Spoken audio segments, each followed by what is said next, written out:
but what we're doing here is we're marking the information that they give us.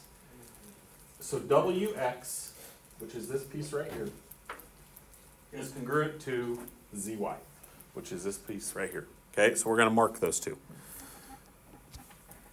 It's given to us, it's provided, we know they're congruent. Okay, we also know that WXY. So here's where you got to be careful. WXY is an angle, right? It's got the angle symbol above it. WXY would be this angle right here. Is congruent to angle ZYX. Okay, so as it is right now, are these two triangles congruent? No, because how many pieces do we now have? 2. And we always have to have 3, right? If I'm going to do side, or angle, side, angle, or any of those, they all have 3 letters in them, right? So that means we got to have 3 pieces. Right now we got 2. We got a side and we got an angle. I need one more piece. So what else do these two have in common that I can say are congruent? Okay, X, Y, and YX, right? These two pieces are congruent.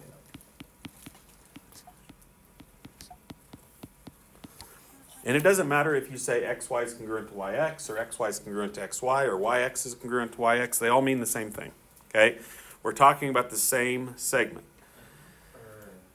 Why are those two congruent? How do we know those two are congruent?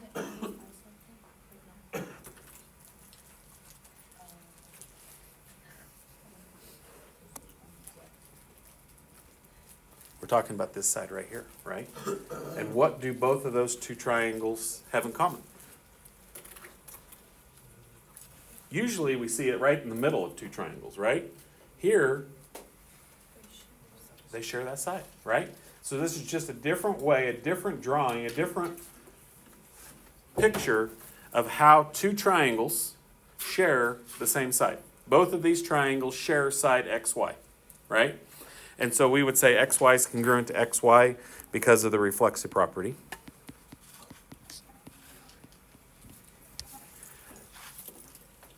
We now have 3 pieces. Do those 3 pieces allow me to prove that these triangles are congruent?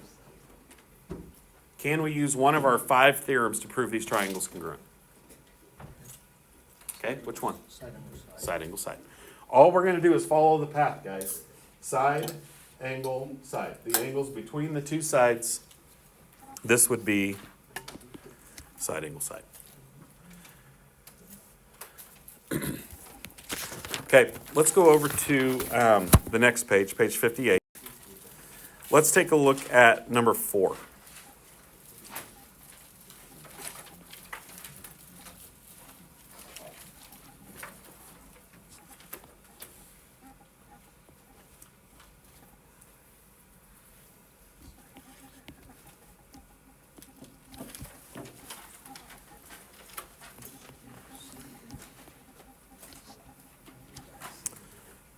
Okay, here's the 2 triangles that overlap one another.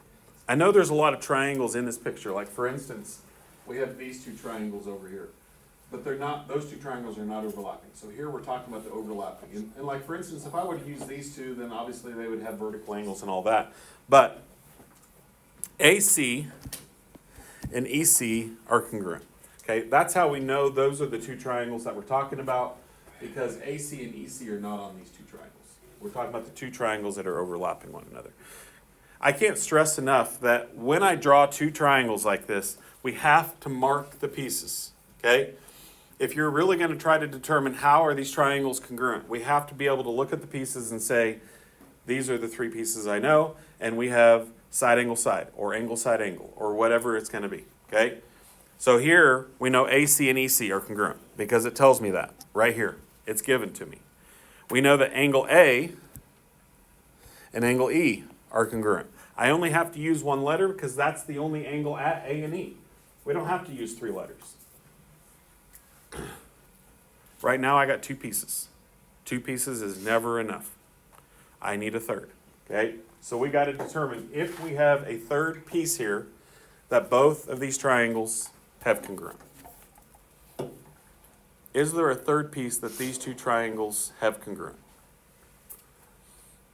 I'll give you a hint. This is very similar to the one we did just a second ago, but it's not a side. Do these...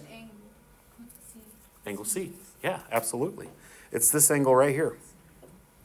Okay? And what I would say here is that angle ACD is congruent to angle ECD. When you name an angle, you always have to use the angle that is in between, where the angle should be. C should be in the middle. I could say ACD or DCA. Order doesn't necessarily matter as long as C is in the middle. And so we're talking about this angle here and this angle here. How do I know that those two angles are congruent?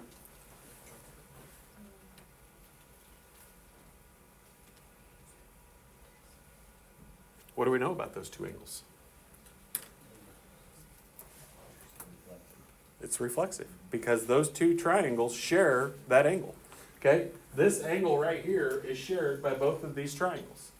That's how we know it's congruent, because this angle and this angle are the exact same angle, right? If I tell you that this one's 40 degrees, this one's 40 degrees because this one's 40 degrees. They're the exact same angle on all three of those pictures, okay?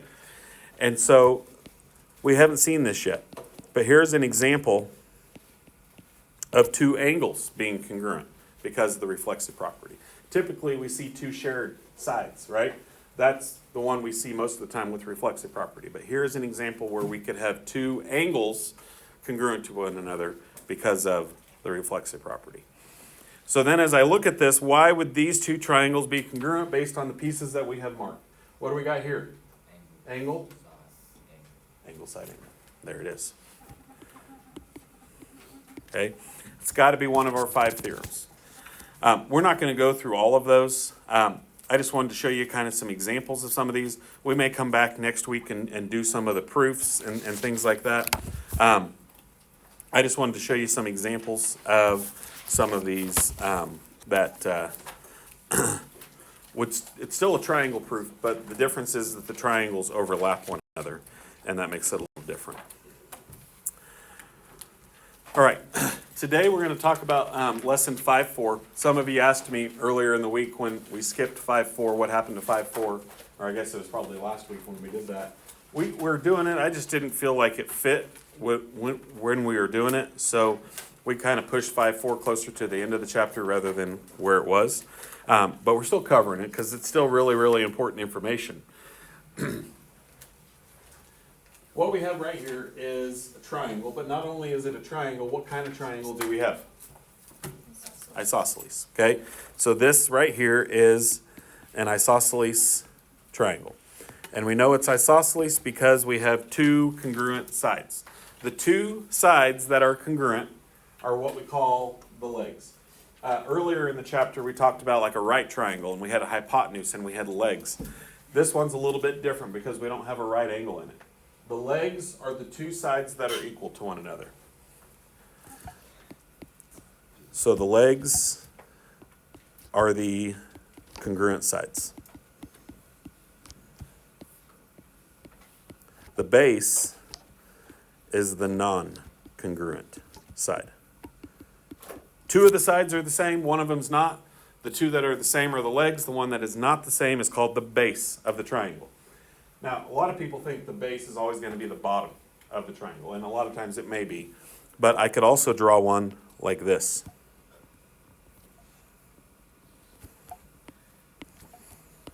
Now the base is the top of the triangle, and these two are still my legs. So it's not necessarily going to be the bottom of the triangle. A lot of times when we think base, we think bottom of something.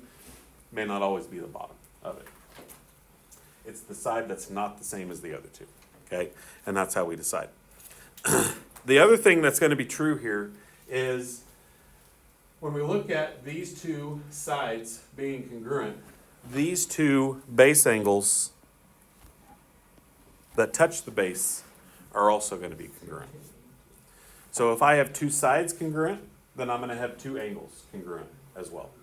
We may not know what the actual measure of those angles is going to be without some other information, but that's going to be one of the focus of things that we talk about today. And we call these two the base angles because they touch the base. This angle up here is called the vertex angle. The vertex angle is the one that does not touch the base. The base angles touch the base. Pretty straightforward, right? If it touches the base, it's a base angle. If it does not touch the base, then it's a vertex angle. So we got to make sure we understand that vocab for today. That's a really big part of the things that we're going to be doing today.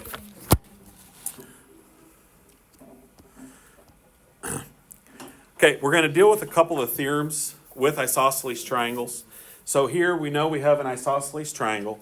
And so what I'm going to write here is if AB is congruent to Here's an answer from byjuice.com. BC,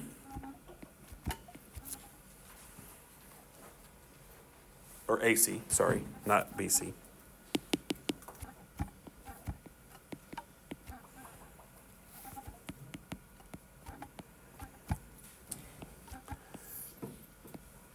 So based on what we just talked about, if those two sides are congruent, these two angles are congruent.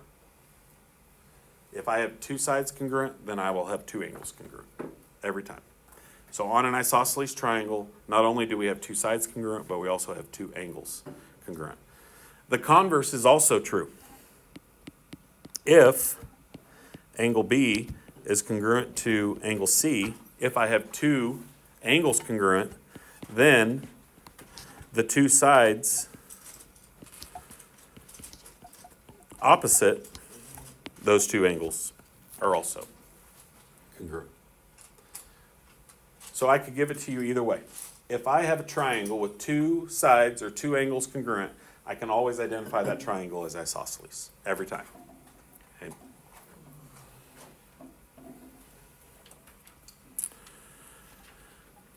Where it gets maybe a little bit tricky is that sometimes these isosceles triangles are going to be laid on its side or drawn in a little bit different direction. In this case here, we have two sides that are marked the same, so we know it's isosceles.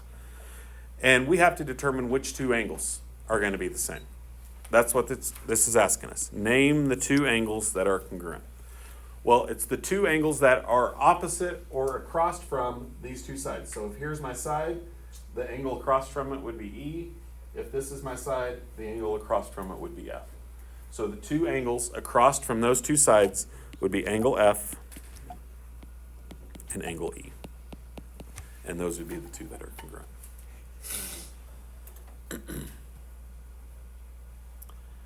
Okay, D touches both of them. So D cannot be opposite of it because it touches both. There's only one side, one angle that touches both. That's the vertex angle. So what I'm going to write here is that angle D is the vertex angle. So it is different than the other two. Okay, this picture down here is a little bit different because what do we notice about this picture? It's equilateral, okay? And if it is equilateral, it is also equiangular. If a triangle has all three sides equal, all three angles will be equal. And the converse of that is also true. If I know all three angles, I also know all three sides. Now, the other thing that's true with an equilateral triangle is we know all three angles are equal. So we can immediately know what the measure of these three angles are going to be. What would be the measure of each angle? 60. How do we get it? 180 divided by 3, right? We know all triangles have 180 degrees in it, right? So if I take 180 and I divide it by 3, then guess what? These all have to be 60. I don't know what the length of this is. I do know all three of these are the same, so they could all have a length of 4, they could all have a length of 40, right? We don't know what the length is. We know they're all the same. But angles, that's not true. We know the measure of the angles because it has to add up to be 180. But like the perimeter of a triangle doesn't have to add up to be anything specific. But the angle measures have to add up to be 180. So the angles will always be 160. I can't do that for an isosceles triangle because we know two of them. Still have to find the third. And so we don't know immediately what the measure of each angle is going to be.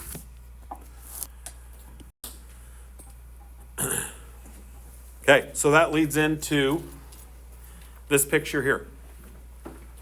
Angle P, Q, and R.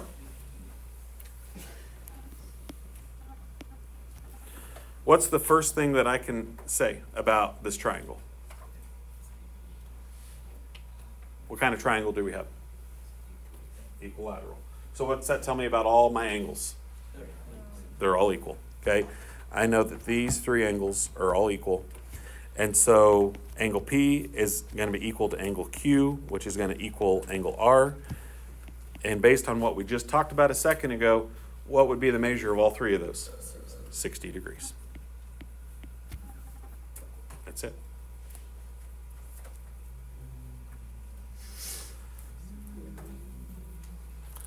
Okay, this picture here, HG is congruent to HK. As we talked about a little bit ago, you've got to mark your pictures, guys. Okay, when they give me information, mark it on your picture. Say, okay, this is what we know, so mark it. So when I look at this picture, I now know these two sides are the same length. We don't know what the measure of it is, but we know that they're equal or congruent. If these two sides are congruent, let's cover up this triangle right now. What two angles must be congruent here? G and K, okay? Because they are across from those two sides. So we know that angle G and angle K must be congruent. So I'm going to mark those two now.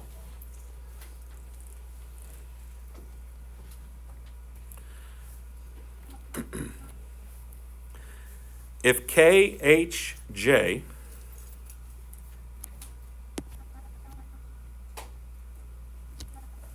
is congruent to KJH, and I should probably mark this with two markings, and these two markings.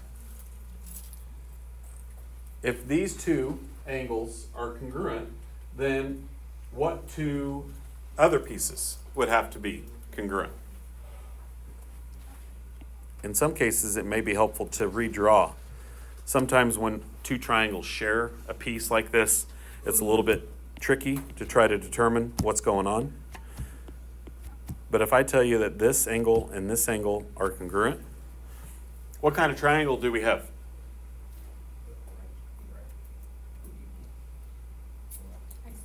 Isosceles, because we only have two angles that are congruent. We don't know if all three are congruent. But if these two angles are congruent, then what other information can we determine?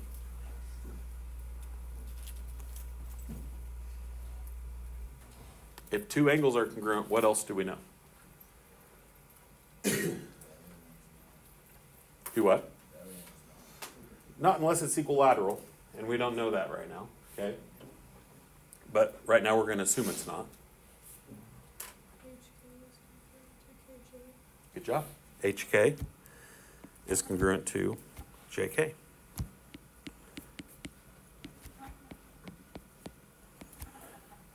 The two sides across from those two angles. So here's the angle, here's the side. Here's the angle, here's the side. If two angles are the same, that means we have an isosceles triangle, right? If we have an isosceles triangle, then how many sides are going to be congruent? At least two, okay?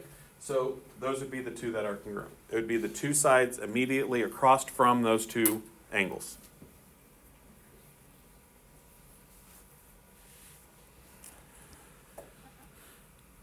Okay, some of these today are going to be super simple, okay? Don't try to overthink it.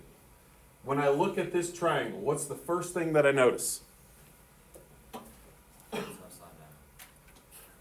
Okay, based on maybe what we're used to seeing, okay? It's equilateral. How do we know it's equilateral? All the angles are the same. So if all the angles are the same, then all the sides are the same. So if this side is 5, what's that tell me about the other two sides? They're 5, okay? That's why I'm saying don't overthink it, guys. Sometimes you might be like, well, that seems too easy. Sometimes that's all it is, right? And if it says find the length of ST, then guess what? ST is 5. Because it's equilateral, okay? All sides will be congruent. If all angles are congruent, all sides are congruent. All I need to know is one side, and I know all the sides are the same. Okay, now down here, this is where it gets a little bit trickier, mainly because we've got an equilateral triangle over here, and then we have an isosceles triangle over here. And what might help in some of these types of problems is it might help to separate the two triangles. I know some of you probably could do it without separating the two of them, but I think in some cases separating them may not be a bad idea.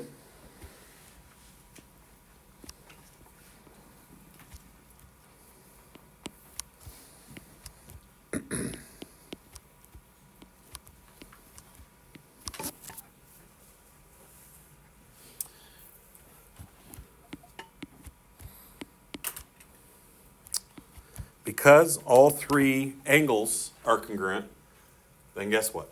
All three sides are congruent. So the triangle on the left, what would be the value of y? 4. That's all there is to it. There's no solving or anything like that to be done. Now, if I look at this other triangle down here,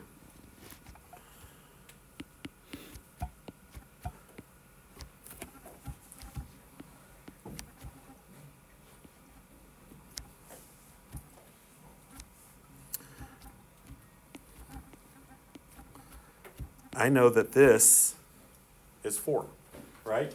Because they share, these two triangles share that side, reflexive property. But we don't necessarily have to identify reflexive property. We know they share it, so they're the same length. So if it's 4 over here, then it's also 4 over here, right? But what kind of triangle do we have here, the blue one? Isosceles, okay? And so we know these two angles are congruent, so we know these two sides are congruent. But in this case, we want to find the value of x. And they have it labeled as x plus 1. So what we have to do here is we have to say x plus 1 equals 4. So I can't just say 4 here. If it said, what's the length of that side? My answer is 4. But it wants to know what is the value of x. So what value of x is going to make this equal 4 is what it's really saying. Well, I just got to solve for x. And I got to subtract 1 from both sides. So I set this expression equal to the actual length of that side. And that's my x. X equals 3. Be really careful of the answer or the question that's being asked. Okay? Are they asking me for the side? Are they asking me for x or y or something else? Okay, on this one here, I'm going to start with this triangle.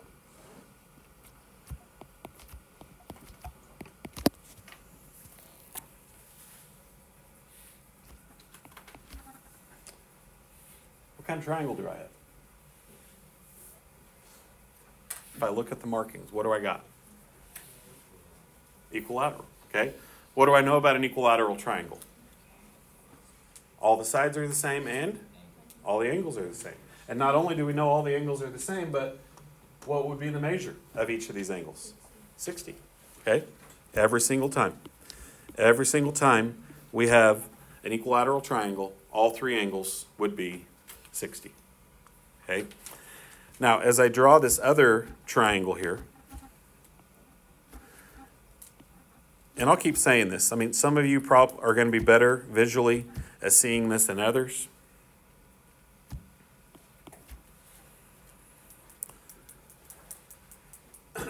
So if you can do it without separating it, more power to you, okay? We said that this angle here is 60. And then the other thing that we have to notice, what else do we see in that original picture that can help us out here? A 90-degree angle, okay? So what we're saying here is that these two angles together, right here, make 90. This angle here is 60. So what's this piece here got to be? 30, right? 60 and 30 is going to make 90. So this angle up here is going to be 30. If this one is 30, then what's this angle here going to be? 30. Because they're both opposite the same side, right? What we talked about in an isosceles triangle is that we have two angles that are the same. So if this one's 30, this one's 30. How are we going to find the vertex angle or the missing angle in that blue triangle? There you go, right? These three are going to add up to be 180, right? So we got 30 and 30, which is 60. So 180 minus 60 would leave us with 120.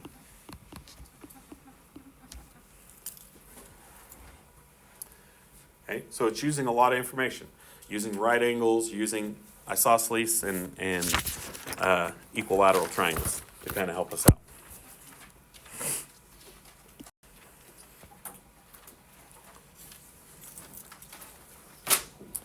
Okay, let's look at this one here on the left. What kind of triangle do we have on the left? Equilateral, right? We know it's equilateral because look at the markings, right? Boom, boom, boom. All three angles are marked the same. That is a huge piece of information.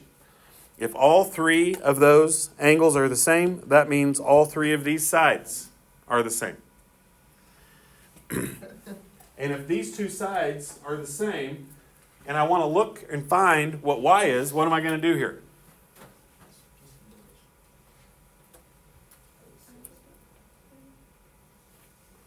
What's true about these two? They're the same. So how would I set that up? There you go. It's just they're equal. They're the same. They're equal, however you want to say it. 3y minus 1 equals 17. We know all three of those sides are the same. So I'm going to add 1, divide by 3. Y is 6. Okay, what would be the length of this middle side? 17, okay? All three of those sides are 17. If this piece here is 17, what's this guy down here going to be? 17, right? How come? Because the angle is the same. Okay, so what kind of angle do we have on the right? Isosceles, right? This angle here is an isosceles triangle because we have two angles congruent, so that means these two sides are congruent. Okay, if these two are the same, that means these two are the same. And so this piece down here would also be 17. So then I could do 2x plus 1 equals 17. We're looking for the measure of x and y though, or the value of x and y, I should say. So we get 2x equals 16, and we get x equals 8. Okay, markings are extremely important today. Paying attention to the markings are going to tell you everything that you need to know about these pictures. Okay, and like I keep doing, I keep covering it up. You can redraw it, or you could just cover it up like I'm doing here. What kind of triangle do I have on the right?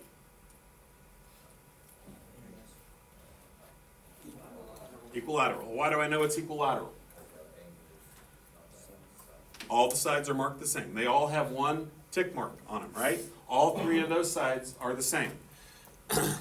So we know we have equilateral. So we can't find y yet, but I do know each of these is going to be 60.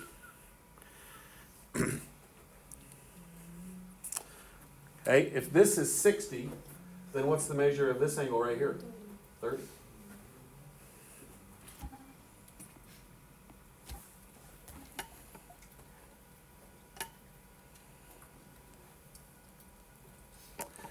If this piece here is 60, what's the one right next to it have to be? We haven't used this yet today. What do these two angles together make? It'd have to equal 120 because they make a line, right? These two are supplementary. We haven't talked about that yet today, but it's been a while since we've seen something like that. So we know this is 120. So what's that tell me about x down here? If I look at this triangle over here, we got three angles inside of here. We know two out of the three, 120 and 30. 120 plus 30 makes, and then 180 minus 150 is 30. I can't immediately jump to say this is 30 because I don't know if these two sides are the same, right? I had to go about it a little bit differently to get there. But I now know that x is 30. And if x is 30, that tells me that this triangle over here is isosceles. So if this is 10, what's the length of the shared side? In the middle. Darsten, what do you think?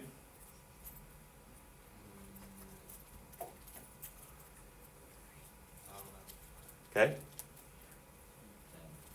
10? How come, Adrian?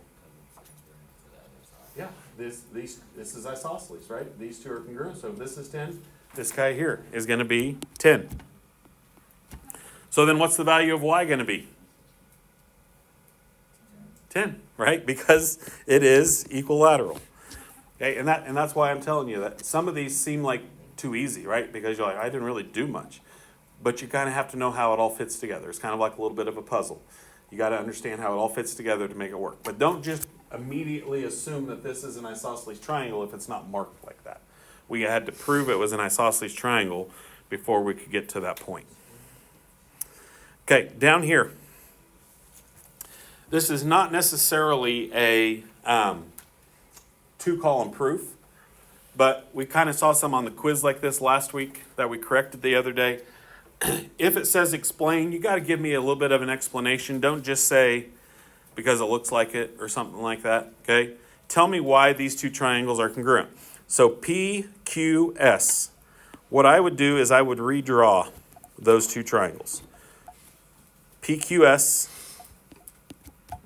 will be this triangle here, okay? And you can kind of see that, I know on yours it's black and white, so you don't see the red outline on yours, but you can see the two triangles are outlined there.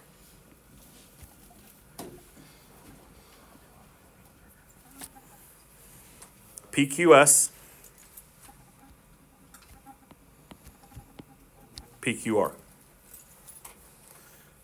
We don't have to put T in our picture. T is kind of like where the two of them intersect at. Okay, and this is kind of why we did the overlapping stuff before we did this, because that's exactly what we have here. We have two overlapping triangles, right? They tell me that PS is congruent to QR. Then it says angle QPS,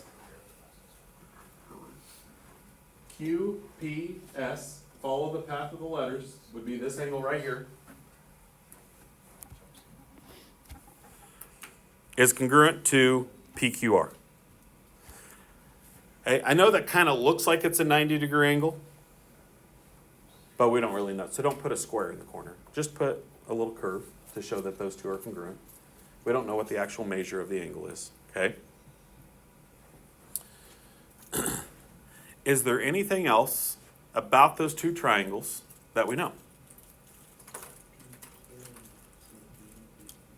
Okay, how come? Yeah, they share it, right? PQ and PQ are congruent. We've seen that over and over and over again. It's a little bit different in this picture because they're overlapping, but this is still the reflexive property.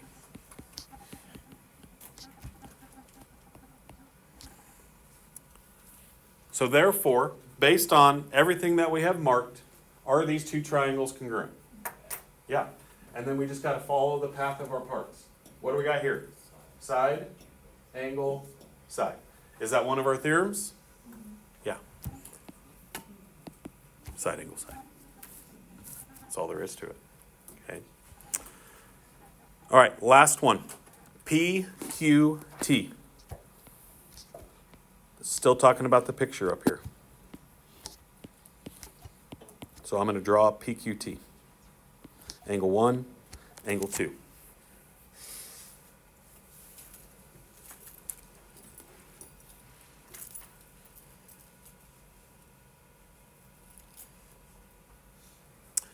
Okay. What is true about angle 1 and angle 2? They are congruent, okay? Angle 1 is congruent to angle 2.